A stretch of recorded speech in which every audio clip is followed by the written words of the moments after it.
Good morning students. आज हमारा topic है इंश्योरेंस एंड इकोनॉमिक डेवलपमेंट, यानी बीमा और आर्थिक विकास। जब हम इकोनॉमिक डेवलपमेंट की बात करते हैं तो हमारा इशारा क्वालिटेटिव और क्वांटिटेटिव दोनों तरफ से होता है। यानी जो भी चेंजेस, जो परिवर्तन हमारी अर्थव्यवस्था में आते हैं, चाहे वो मात्रा के आधार पर हो, क्वालिटेटिव हो या क्वांटिटेटिव हो या क्वालिटी के बेसिस पे हो, है ना।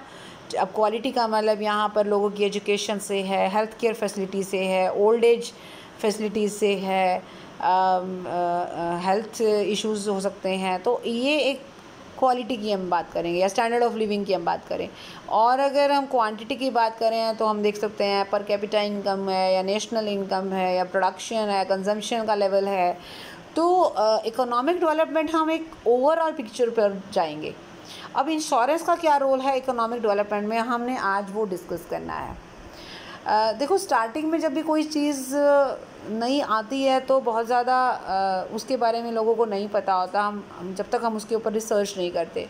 तो इस चीज़ को धीरे धीरे एक्नॉलेज किया गया 1964 में, और ये एक तरह से एक समझ में आई लोगों के बात कि ये एक बहुत बढ़िया सिस्टम है इंश्योरेंस का, जिससे किसी भी इकॉनमी को हम डेवलप करने की क्षमता रखते हैं। अब वो कैसे रखते हैं वो हम धीरे धीरे आगे करके डिस्कस करेंगे।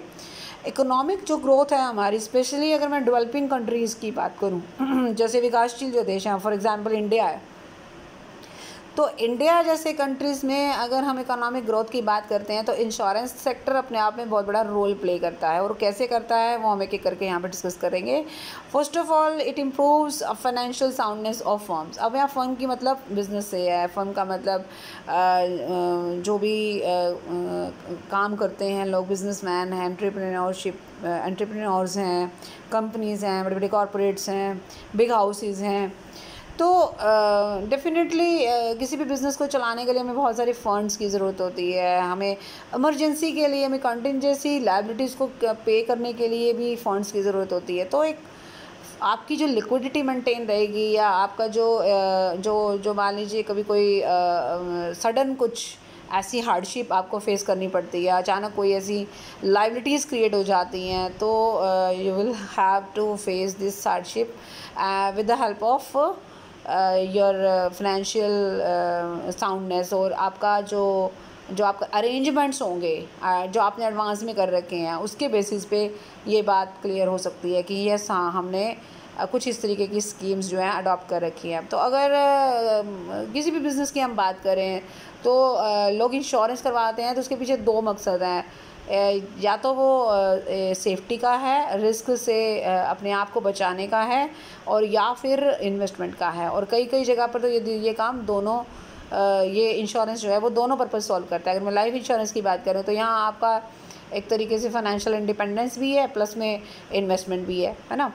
तो फाइनेंशियल साउंडनेस, और चाहे मैं कहूँ एक इंडिविजुअल की मैं बात करूँ, या मैं एक पूरे बिजनेस हाउस की बात करूँ, या फर्म की बात करूँ, या कंपनी की बात करूँ, किसी की भी बात करें, प्रॉब्लम या रिस्क जो है सभी की लाइफ में आ सकते हैं। बिजनेसमैन हो, चाहे एक लेमैन हो, एक आम आदमी हो। तो आपकी जो एक वित्तीय एक स्थिति है, अगर आप उसको स्ट्रॉन्ग रखना चाहते हैं तो डेफिनेटली आपके पास इस तरीके के अरेंजमेंट्स होने चाहिए। तो इंश्योरेंस का हेल्प लेकर हम जो है अपने एक आइडियल मनी को, आप एक आपका बेकार पैसा है, जो आपका सेविंग्स है, उसको आप सही जगह इन्वेस्ट कर सकते हो या सही जगह लगा सकते हो।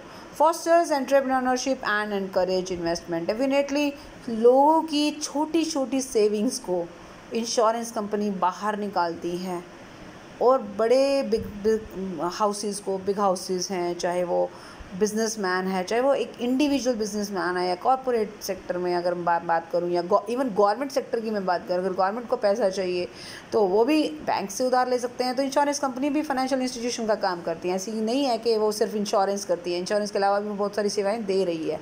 वो इस पैसे को मोबिलाइज़ कर रही है, आप पब्लिक की जो सेविंग्स हैं उनको सही जगह लगाती हैं, इन्वेस्ट करती हैं। तो एक तरीके से एक बिजनेसमैन को हेल्प मिल रही है, लोन्स की फैसिलिटी मिल रही है, और इन्वेस्टमेंट का जो पैसा हमें चाहिए, जो इन्वेस्ट करने के लिए हमें अमाउंट की ज़रूरत है, फंड्स की ज़रूरत है, वो हमें इनडायरेक्टली इंश्योरेंस कंपनी के थ्रू प्रीमियम के ज़रिए या जो भी प्रीमियम वो कलेक्ट करती हैं उसके ज़रिए जो है एक अच्छा खासा अमाउंट जो है वो एक इकॉनमी में जो है रन कर सकता है। Next year releases pressure from state funds.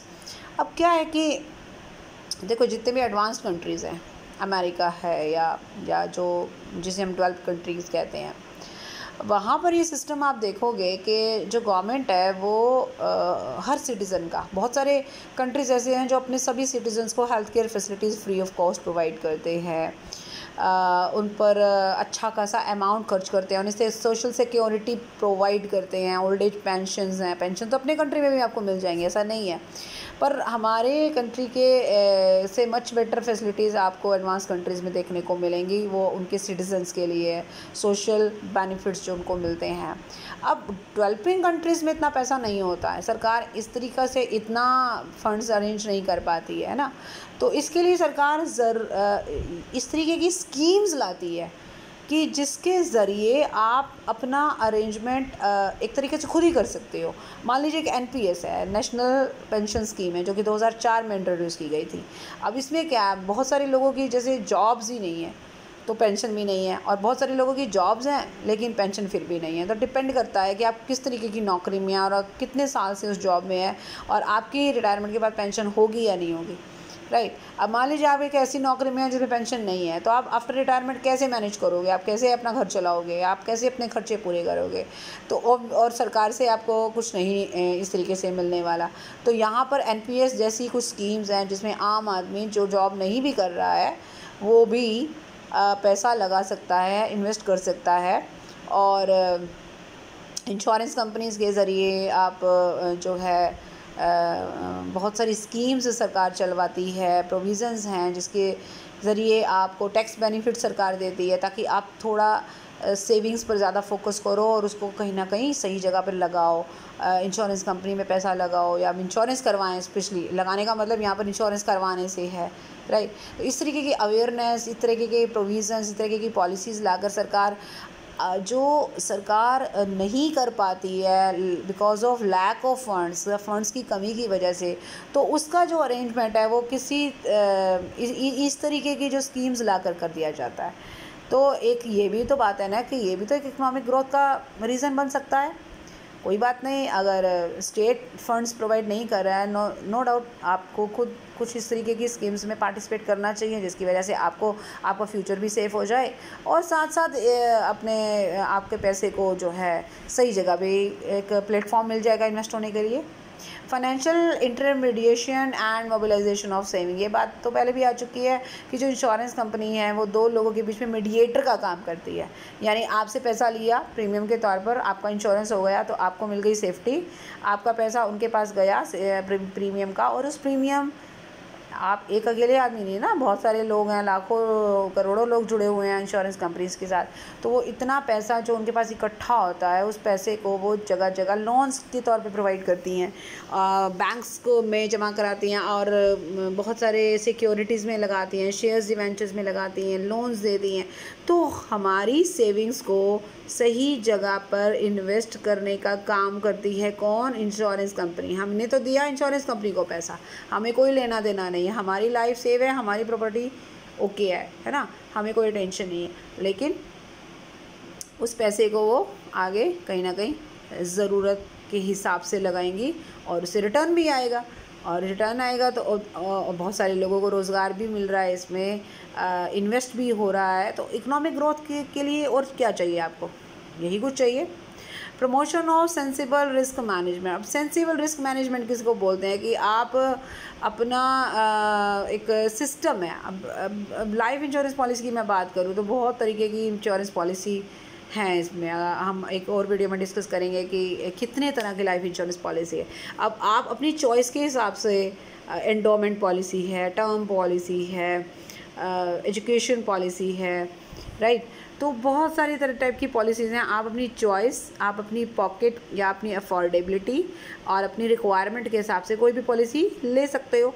तो ये जो इंश्योरेंस का सेक्टर है वो आपके रिस्क को बड़ी सिस्टमेटिकली मैनेज करता है, जिसमें आपको पैसा दिया तो आपको फुल गारंटी मिलेगी कि आपका पैसा सेफ भी है, प्लस में आपको भी सेफ्टी हम दे रहे हैं। And the last one is force stable consumption. अब इसका मतलब क्या है? देखिए, इकोनॉमिक ग्रोथ में अगर मैं बात करूं, कंजम्पशन जो है मेन चीज़ है जो इकॉनमी को ड्राइव करती है ना। अब कंजम्पशन कब होगा? जब लोगों को के पास जो है ज़रूरत का सामान या जो भी उनकी डिमांड है वो पूरी होगी। तो कंजम्पशन का मतलब यहाँ पे डिमांड से है कि डिमांड की तभी तो उनकी सप्लाई होगी, तभी कंजम्पशन होगा। अगर कंजम्पशन लेवल हाई है तो डिमांड इसका मतलब हाई है, डिमांड ज़्यादा है तो उसके हिसाब से सप्लाई करना पड़ेगा, यानी प्रोडक्शन करना पड़ेगा। प्रोडक्शन के लिए फिर आपको फ़ंड्स की ज़रूरत है, और फंड्स का अरेंजमेंट आपको इस तरीके के सेक्टर्स के ज़रिए बहुत आसानी से मिल जाता है। तो एक तरीके से कुल मिलाकर प्रोडक्शन, फिर उसके बाद सप्लाई, फिर उसके बाद डिमांड पूरी होना, बट उसके बाद कंजम्पशन, एक तरीके से ये सर्कल चलता रहता है और हमारे इकोनॉमिक ग्रोथ में जो एक पैटर्न है वो मेंटेन रहता है। तो आप देख सकते हैं कि किस तरीके से हमारा इकोनॉमिक डेवलपमेंट जो है इस तरीके से हम इसको मेंटेन कर सकते हैं। तो इंश्योरेंस का बहुत बड़ा रोल है किसी भी देश की अर्थव्यवस्था को सुचारू रूप से चलाने का। So that's all for this video. Thank you so much. Bye bye. Take care.